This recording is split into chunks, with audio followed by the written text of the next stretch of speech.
আমি কলকাতার এক আইনজীবী। আমি কলকাতা হাইকোর্ট এবং অন্যান্য সাবঅর্ডিনেট কোর্টে প্র্যাকটিস করি।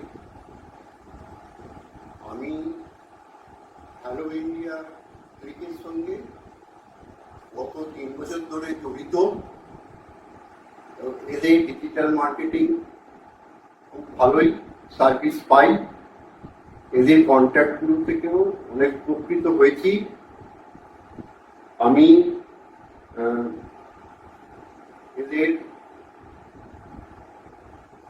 এদের নাম অন্য বন্ধুদের কাছেও রেফার করেছি। তারাও ওদের সার্ভিসে মুগ্ধ। আমি এদের সুদীর্ঘ জীবন কামনা করি এবং ওদেরকে আরো রিকোয়েস্ট করব যাতে আরো কন্ট্যাক্ট আমি পেতে পারি।